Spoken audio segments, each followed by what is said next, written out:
So let's try and think about data for a bit. And what's really important about data? What's really important about I'm sorry. So what's really important about data is that you're able to extract some information from it. If the data itself is not of very much value, what is of value is what you can get from it. And part of that is what tools you actually use to extract that information from the data.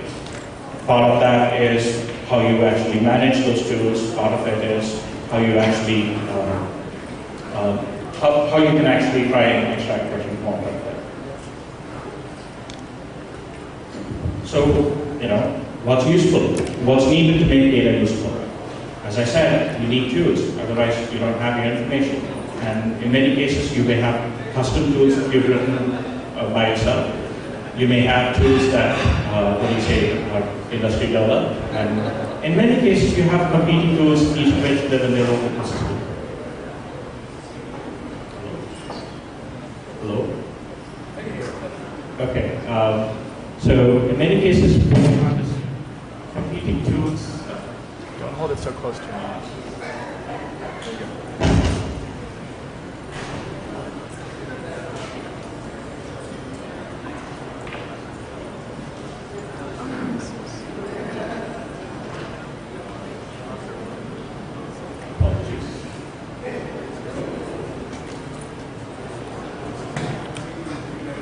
Going if we can hear you. Okay, so arguably what you also need apart from the tools is some kind of information on how to actually you can actually extract information from the data. Some kind of information on what the data contains. You want to be able to know basically how the data is laid out. You want to be able to know what to actually extract from the data, how you can actually transform one kind of data to others. Is this working? Keep going. Yes, sir. Pay no attention to that man over there. So, given that we're in the business of trying to have a data warehouse, what are the various characteristics of data that you're interested in? You're interested that data is present? Sure, that's a given. You're interested that data is organized in a way that is accessible. You're interested that data is recorded, that you have a notion of what data comes into the warehouse, what data goes out, some notion of what data is. And then obviously tools. So what do tools really need to be able to operate on the data given a warehouse? Well, the first thing is you need to be able to find what you're actually interested in. Most data warehouses are more akin to, kind of a haystack, and you're going to try and find a needle in it. And sure, it might have been a needle that you put there, but then, it's difficult to actually find it if you don't have a system of organizing it.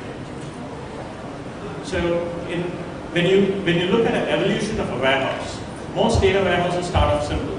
It's just, a programmer contract. One guy comes along and tells you, oh, I put this data in this directory, go pick it up from there. And then a little while later, what you wind up having is,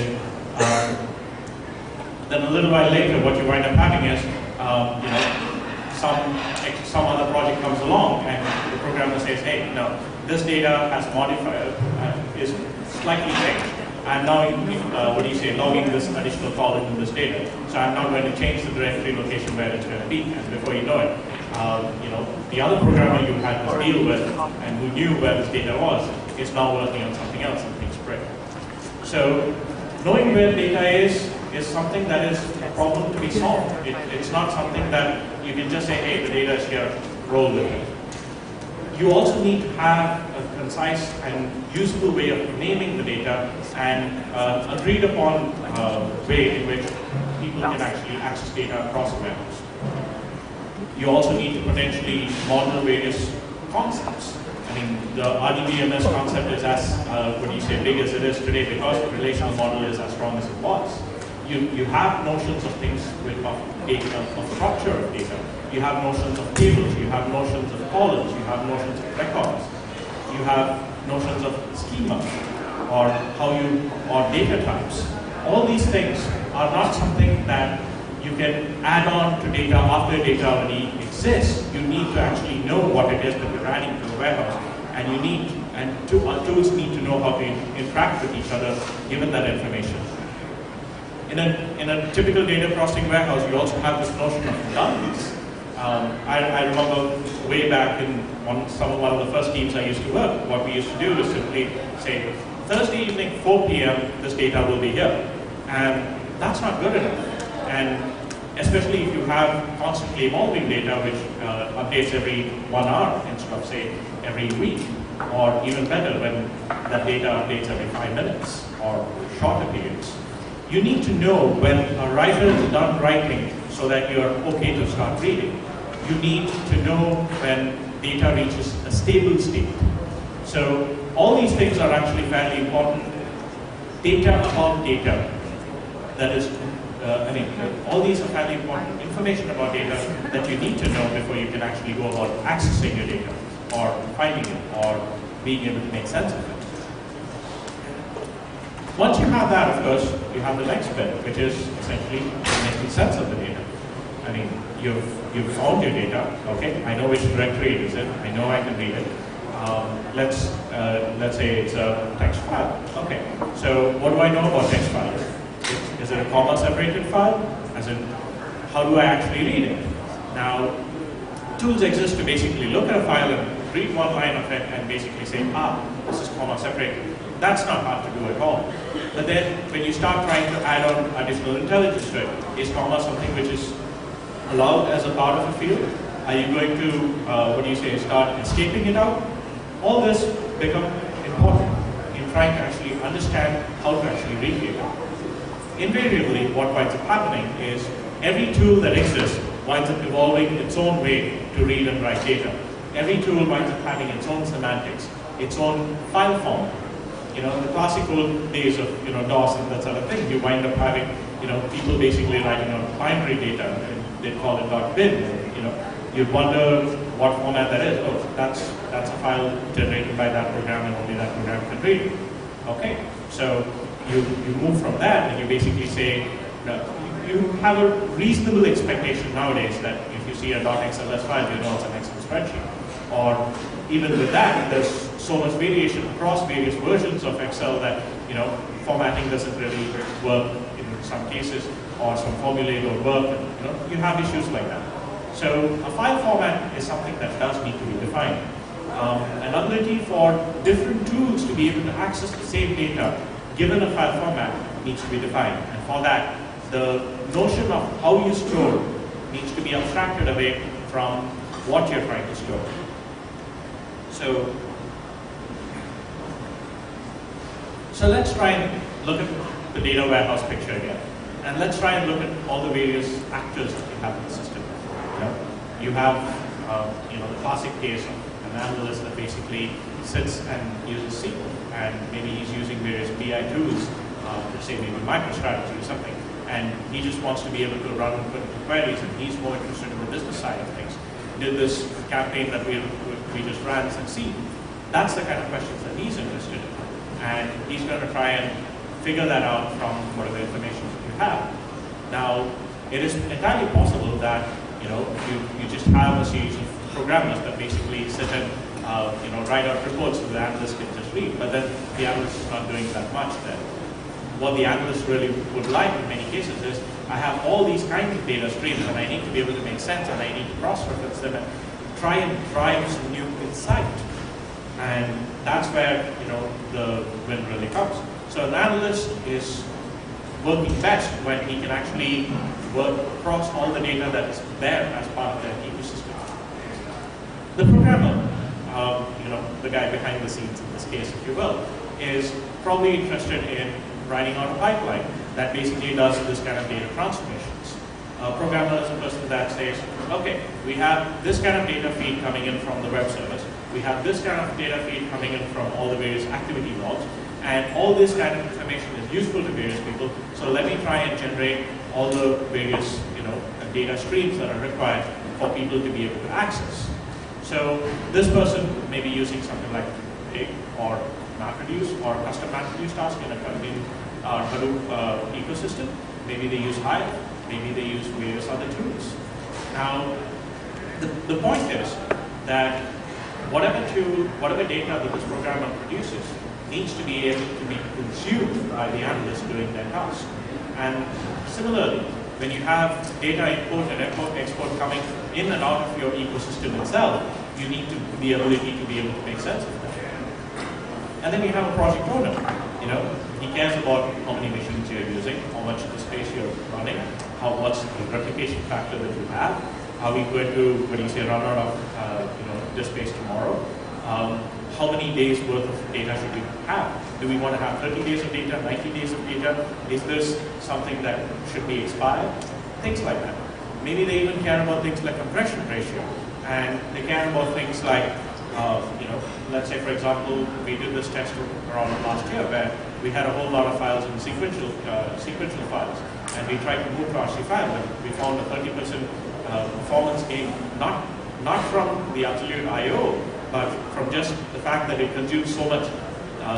Not from the fact that RC file is a better format to read in terms of CPU, but just from I/O, because RC files were just that much smaller when compressed.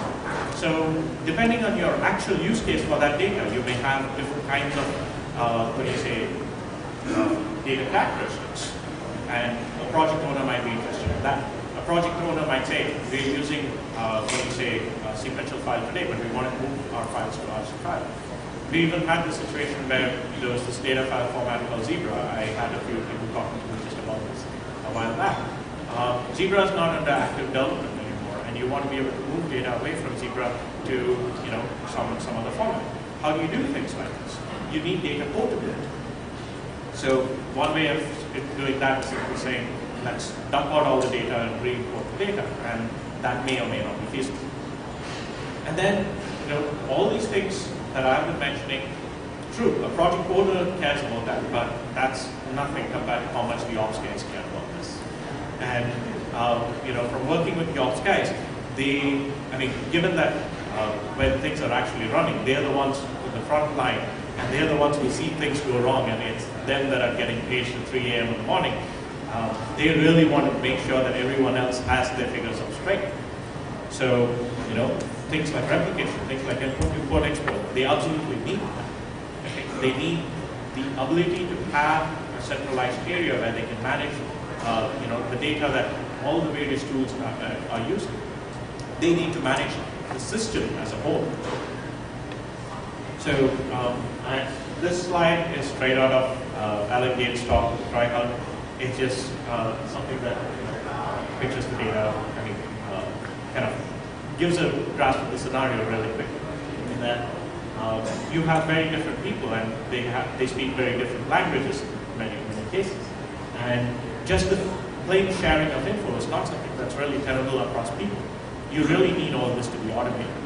And part of that is where HCatalog tries to. There are other people that are part of this ecosystem as well. We talk about the programmers that basically are trying to write MapReduce jobs or are trying to do data transformation. But they are the people that are basically writing tools that do those transformations. They're the people that are developing Pig and Hive and various other tools. So all these people also need to have a certain sense of commonality where they have an understanding of, if I talk in this particular way, you're going to be able to understand. And then you have the other flip side of it. I talked about Zebra and RC5, for example. And a person that's actually developing those needs to know that he's developing features that will be used. So there needs to be some sort of standardization in how these formats are used, in how storage subsystems are written, so that different tools have that sense of control. And as with most projects, what do you really need? What do all these people really need? Well, the basic, they need it working. They need the correctness in this. There's no question of it. If what you're doing is not correct, there's no question of it. You're just goofing up. this will not work. But once you've got correctness in place, then you start thinking about things like speed and efficiency. Am I using my disk to the best of its ability? Am I, managing to hit that 5-minute SLA every single time? If I'm not, then what do I do to shave off those precious seconds? Okay. So things like that. Is one machine running way hot compared to everything else? Is there other inefficiencies inherent in the system? So you worry about things like that. But once the project reaches a stage of maturity, correctness are things you take for granted. I mean, it works. It's proven. Speed and efficiency, if it weren't the case, then you wouldn't have users, and there's no question of that. The thing that most people compromise on most of the time is interoperability and convenience. And too many people basically say, let's get this working now, and then we'll figure this stuff out later. And that's where, an evolution of a project, an evolution of an ecosystem, these steps become kind of important. And it is in this area that HCatalog tries to actually do something. And basically, it tries to orchestrate, it tries to hold information, it tries to standardize, and it tries a bunch of things. And hopefully it achieves some of them. What HCatalog actually does try to do is basically it tries to act as an intermediary layer. You may have many different storage subsystems. You may have HDFS that you're using for file storage. You may want to shift a lot of your data to hbase, sure, on HDFS, but or not. Okay. And you want what processes you work on to continue to work. You want to make sure that whether you're writing big queries or you're just writing SQL or you're writing your own custom MR job, you don't want to have to change it from time to time again and again just because you made the decision that you want to change something about an underlying story. The case that I mentioned where we tested with sequential files and RC files, that is inside HDFS itself, but it still drives home a point. If you were to write your code hard coding sequential files, and then you suddenly find, hey, RC file is really neat, let's try and move to that. How much extra work is that? And then think about another step. If you've ever worked with QA and release, can you imagine the number of teams that depend on your product and the number of cycles that basically you have to go through to get everyone to vet and say, you're not doing something terribly dangerous, please let this go through. Okay. So in many projects, I've seen that basically what winds up happening is you don't really innovate past a point because you just need so much resistance to change. So having some sort of standardization across storage mechanisms is important. And similarly, if you look at it from the other end, you also want interoperability across tools. You want the programmer that wrote the query and pick to generate data and still have someone else who's able to read that data from Hive.